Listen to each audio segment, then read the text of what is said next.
Terus bagaimana perusahaan Oma? Oma sudah tua, dan seharusnya Oma sudah duduk manis menikmati masa tua Oma, ujar Oma bingung. Satria sudah bilang, biar Kak Monica yang memimpinnya, Oma. Kakak kamu itu nggak ahli di bidang ini, Sat. Dia nggak sepintar kamu. Ayolah, masa kamu nggak bisa memantau 2 perusahaan sekaligus? Ujar Oma, yang selalu mendesaknya. Satria terdiam. Sebenarnya dia tidak masalah dengan apa yang Oma inginkan, tapi di satu sisi, dia merasa tidak enak akan posisi kakaknya saat ini. Ayolah, demi semua karyawan, desak Oma memohon. Oke, kata Satria menghela nafas. Oma tersenyum mendengarnya. Satria akan coba. Minggu telah tiba. Darwin dan Monica mengajak Olivia untuk jalan-jalan ke pantai, tempat favorit Monica dan Olivia. Senyum manis mereka mulai tertoreh. Kerinduan antara anak dan ibu sekarang terobati dengan pertemuan itu. Sudah saatnya aku move on dari masa laluku yang tidak mungkin aku gapai lagi. Aku juga gak mau hidup di antara dendam seperti ini. Aku ingin hidup normal seperti orang-orang, gumamnya seraya memandang beberapa keluarga yang terlihat bahagia duduk tidak jauh dari dirinya. Maafkan aku, Monica.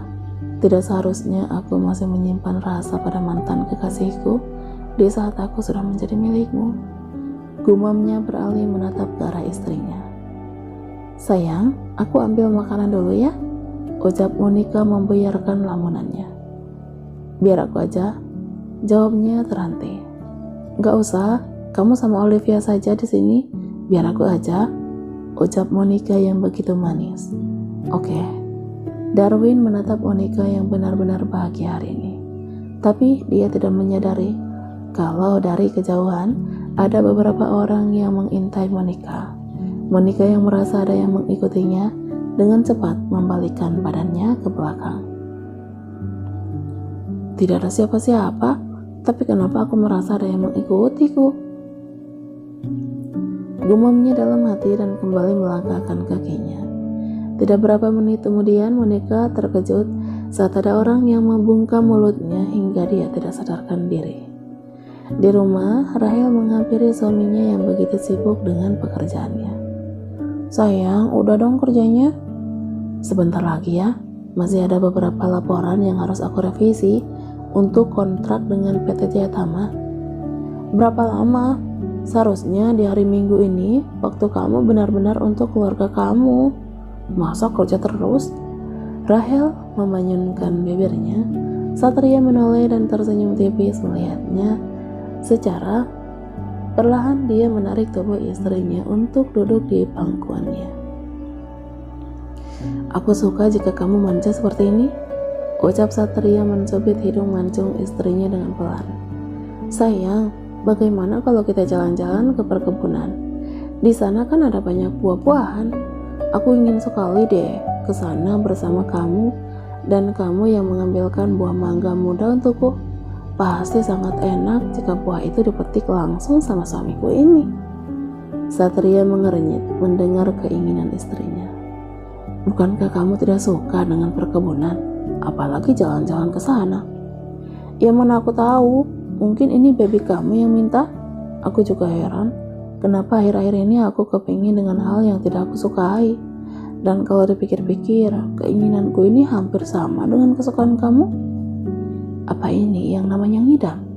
Gumam hati Satria menyeringai. Ayolah, kamu gak mau kan anak kamu ileran? Ancam Rahel, yang membuat Satria terbelalak kaget mendengarnya. Ya enggak lah. Ya sudah, ayo. Ya sudah, setengah jam lagi kita pergi. Oke. Rahel tersenyum senang mendengarnya. Di pantai, Darwin menatap arah jarum jam di pergelangan tangannya. Hampir 2 jam Monica tidak kembali lagi ke pantai. Papa Darwin, Mama kemana? Tanya Olivia yang masih sibuk dengan gunung pasirnya. Mama ambil makanan, sabar ya, ucap Darwin yang mengusap pasir yang menempel di pipi anak sambungnya itu. Kenapa lama banget? Apa dia membeli sesuatu? Tanya Darwin seorang diri. Dia mencoba menghubungi Monica, tapi tetap saja tidak ada jawaban. Coba aku cek GPS-nya, kata Darwin dengan cepat melacak keberadaan istrinya itu. Sesaat kedua matanya terbelalak saat titik GPS istrinya mengarah ke suatu tempat yang tidak asing baginya. Tempat ini? Bukankah ini rumah Pak Diego yang kosong? Tanyanya terkejut. Sudut matanya mengerut dan menghela napas panjang. Apa Pak Diego membawa Monica? Tanya Darwin menebak. Tanpa pikir panjang, dia mencoba menghubungi Diego. Dia hanya ingin memastikan apa dugaannya benar atau istrinya ada urusan lain tanpa izin darinya terlebih dahulu. Tidak diangkat lagi, desanya.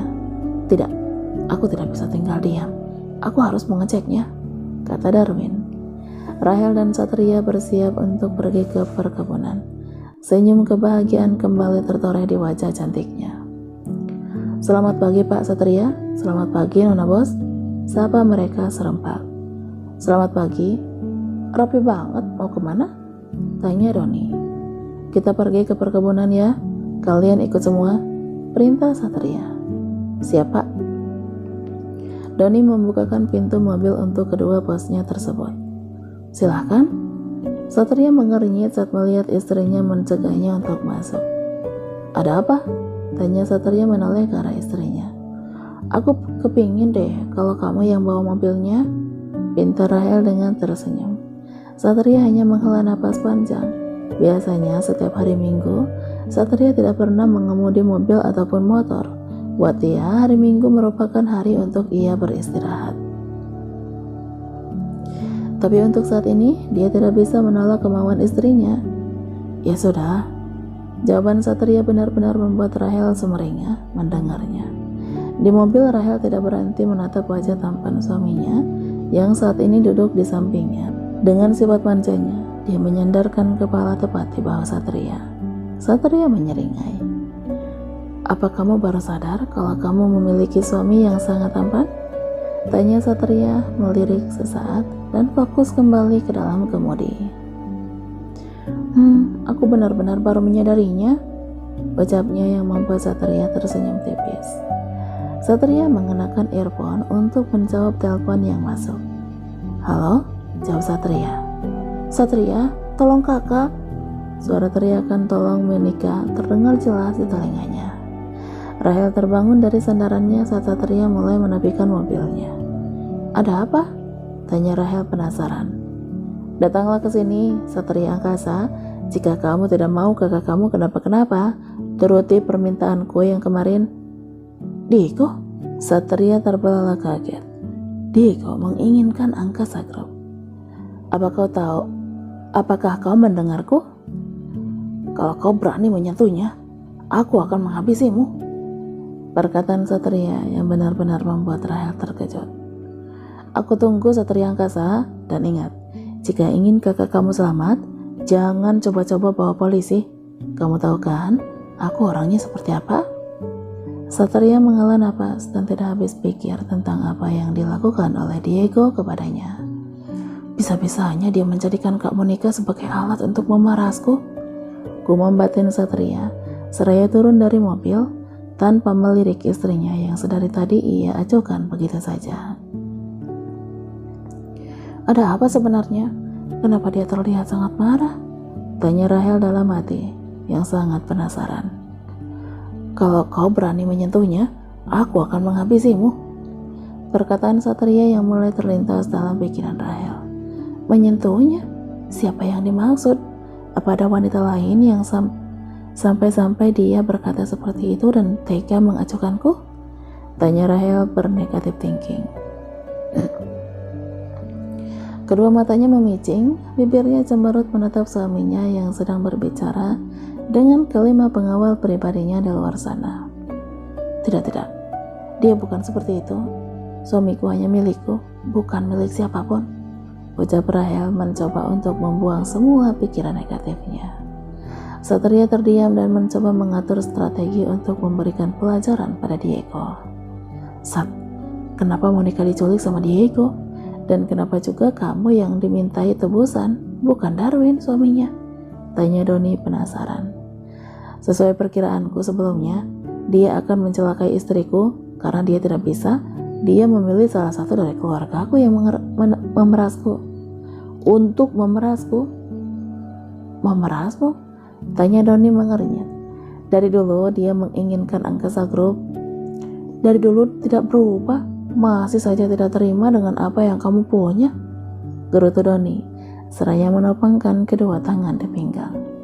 Satria mendelik membaca beberapa chat yang masuk dalam ponselnya. Kalian tunggu di tempat biasa, aku akan mengantar Rahel pulang dulu dan mengambil beberapa berkas-berkas tebusannya. Satria melangkah pergi menuju mobilnya. Gila benar ya bos. Saya tidak menyangka jika Pak Satria rela mengorbankan perusahaannya demi keselamatan kakaknya, kata Bazar menatap Satria. Dia memang seperti itu, makanya tidak heran dia bisa sesukses itu tanpa embel-embel dari keluarganya, jawab Doni. Di mobil Satria tersenyum melihat istrinya tertidur pulas.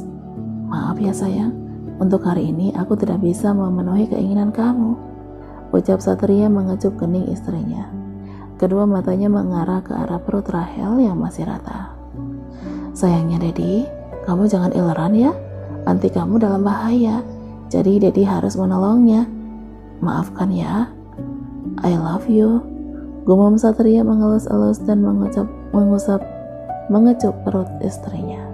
Sesaat senyum itu memudar saat menyadari dirinya yang terlihat sangat lebay.